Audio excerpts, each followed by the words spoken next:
Azerbaijan की सदर इल्हाम अलियव की वज़ीर आज़म शहबाज शरीफ से इस्लामाबाद में मुलाकात, दो तरफ़ा ताल्लुकात समेत बाहमी दिलचस्पी के अमूर पर तबादला ख्याल। दोनों मुल्कों के तराने बजाए गए। तीनों मुसल्लह अफ़वाज की चाको चौबंद दस्ते ने सलामी दी। एयरपोर्ट पर वज़ीर आज़म शहबाज शरीफ और वफाकी वज़रा ने मेहमान सदर का इस्तकबाल किया। सदर इल्हाम के साथ वफ़द में ऑयल एंड गैस कंपनियों के हुक्काम भी शामिल।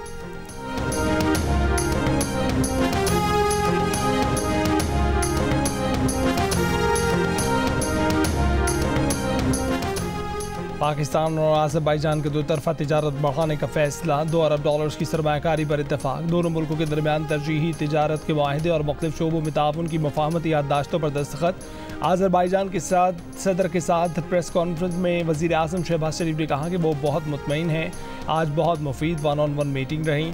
आज़रबाईजान के सदर ने इल्हाम अलियव ने कहा कि दोनों मुल्क हर इशू पर एक दूसरे की हिमायत करते हैं।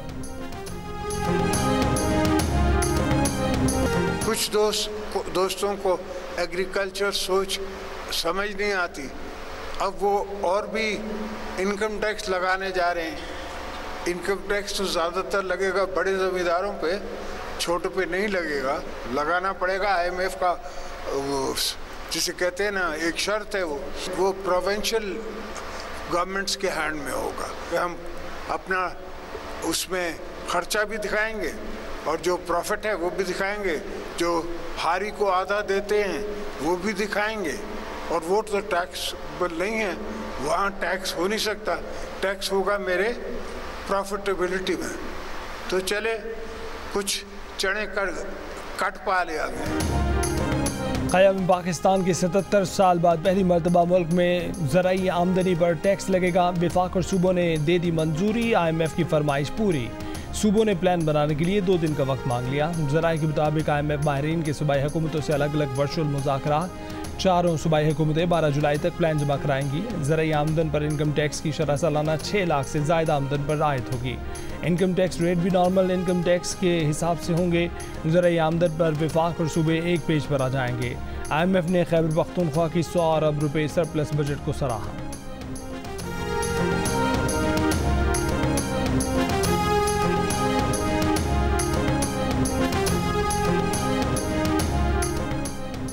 IMF से इसी महीने नया मुआहिदा हो जाएगा। वज़ीर ख़जाना मोहम्मद औरंगजेब का ऐलान, कहा कि मुज़ाकरात मुस्बत अंदाज में आगे बढ़ रहे हैं। IMF प्रोग्राम की वजह से दीगर इदारों से फ़ंड मिलना शुरू हो गए हैं।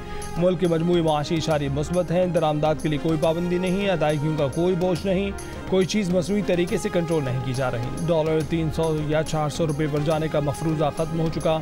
डॉलर की कीमत मुस्तहकम रहेगी। सेनेट की कायमा कमेटी बराए ख़जाना के इजलास में गुफ्तगू में बोले कि हुकूमती अखराजात में कमी के लिए इस साल 5 वज़ारतों को ख़त्म किया जाएगा। मुसल्लह अफवाज के लिए नई पेंशन स्कीम का इतलान 1 जुलाई 2025 से होगा। आर्म फोर्सेस की सर्विस स्ट्रक्चर में कुछ तब्दीलियाँ लाई जा रही हैं।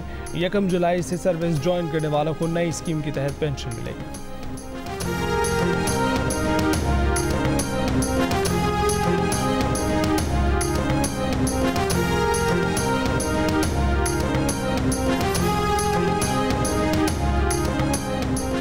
बाजोड़ के ज़िमनी इंतखाब में गंडापुर सरकार को बड़ा झटका। हुक्मरान जमात पहली, दूसरी और तीसरी पोजीशन भी हासिल न कर सकी। अवामी नेशनल पार्टी के उम्मीदवार निसार अब्बास ने 11,926 वोट लेकर मैदान मार लिया। आज़ाद उम्मीदवार नजीब खान 10,622 वोट लेकर दूसरे नंबर पर रहे। जमात इस्लामी के आबिद खान 10,593 वोट लेकर तीसरे नंबर पर रहे। PTI का हिमायत याफ्ता सुन्नी इत्तेहाद काउंसिल का उम्मीदवार चौथी पोजीशन हासिल कर सका। 5 माह में पहले PTI के हिमायत याफ्ता आज़ाद उम्मीदवारों ने खैबर पख्तूनख्वा में लैंडस्लाइड फतह हासिल की थी।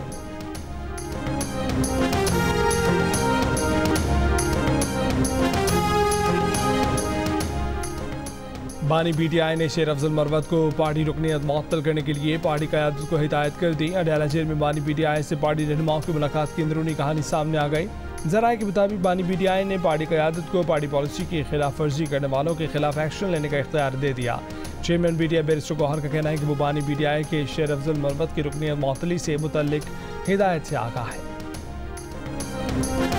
9 मई के मुकदमा में बानी PTI की अपूरी जमानत खारिज करने का तहरीरी फैसला जारी। लाहौर की इंसदाद दहशतगर्दी अदालत ने करार दिया कि अपूरी जमानत उसका हक नहीं जिसने हुकूमत का तख्ता उलटने की साजिश की, जिसने रियासत के खिलाफ जंग की, इश्तिआल अंगेज पैगाम देना और उसे आगे फैलाकर आर्मी तनसीबात, जिन्ना हाउस और सरकारी इमारतों में हमले दहशतगर्दी के ज़ुमरे में आते हैं। फैसले में ये भी कहा गया है कि बानी पीटीआई ने वीडियो बयान दिया कि अगर उन्हें गिरफ्तार किया तो मुल्क के हालात श्रीलंका जैसे होंगे। दरख्वास्त गुजार के वकील का ये कहना था कि बानी पीटीआई को सियासी इंतकाम का निशाना बनाया जा रहा है।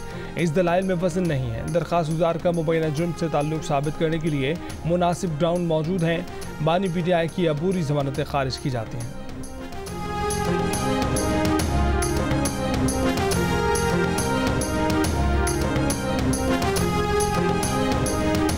वफाकी वज़ीर दाखिला मोहसिन नकवी का इस्लामाबाद में इमाम बारगाहों का दौरा। वज़ीर दाखिला ने मजालिस आज़ा और जुलूसों के सिक्योरिटी इंतज़ामात का जायज़ा लिया।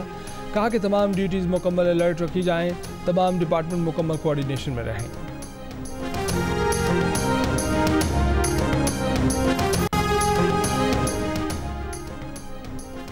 गवर्नर सिंध कामरान खान डिसोरी की जामे दारुल उलूम कराची आमद। मुफ्ती मोहम्मद तकी उस्मानी और दीगर उलमाए कराम से मुलाकात। मजहबी हम आहंगी के फ़रोग़ पर तबादला ख्याल। गवर्नर ने कहा कि मुहर्रम उल हराम में हम आहंगी के फ़रोग़ में उलमाए कराम का किरदार काबिल सिताइश है। मन्नू के इलाके जाने खेल में फायरिंग। 2 FC एहलकार जमाक। फायरिंग के बाद मुलजिमान फरार। पुलिस के मुताबिक FC एहलकार छुट्टियों पर घर आए थे।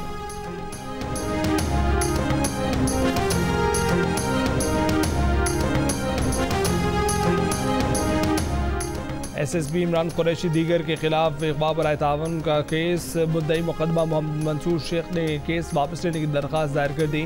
मुद्दई मुकदमा का कहना है कि असल पुलिस एहलकारों को नामजद करके दोबारा दरख्वास्त दायर की जाएगी। मोहम्मद मंसूर शेख ने SSP इमरान कुरैशी, DSP उमैर तारिक और दीगर के खिलाफ दरख्वास्त दायर की थी।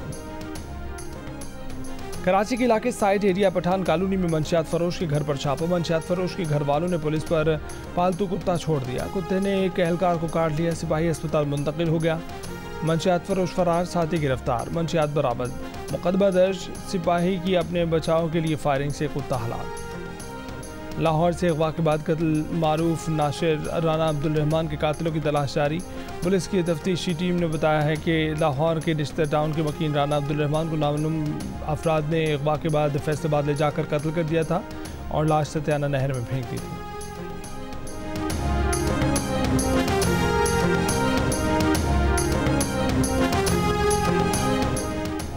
सिंध में गैर रजिस्टर्ड गाड़ी चलाने की इजाज़त नहीं होगी। सीनियर वज़ीर शर्जील मेमन ने खबरदार कर दिया। कहा कि लोग अपनी गाड़ियाँ फौरी रजिस्टर्ड करवाएं। सिंध असम्बली में एक्साइज एंड टैक्सेशन से मुतल्लिक तरमीमी कानून मंजूर किया जाएगा।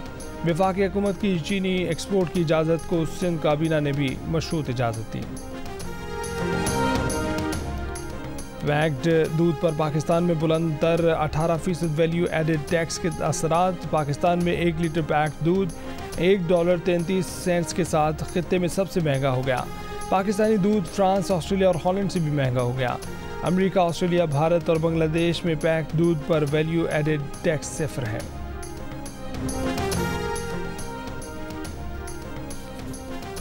इंसानी हकूक़ की आलमबरदार और नोबेल इनाम याफ्ता मलाला यूसुफ़ज़ई ने एक बार फिर गज़ा में फौरी जंगबंदी का मुतालबा किया है। बरतानवी टीवी को इंटरव्यू में कहा है कि अब तक गज़ा में 80% तालीमी इदारे तबाह कर दिए गए।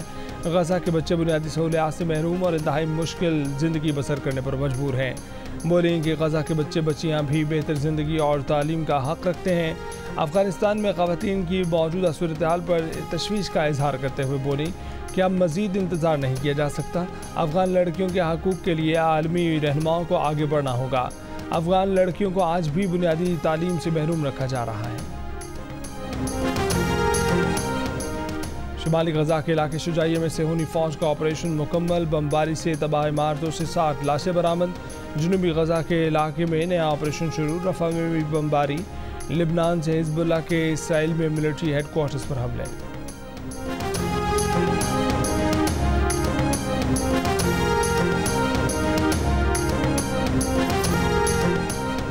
और world championship of legend cricket के सेमीफाइनल्स आज खेले जाएंगे। पाकिस्तान का मुकाबला वेस्ट इंडीज़ से और ऑस्ट्रेलिया का भारत से होगा।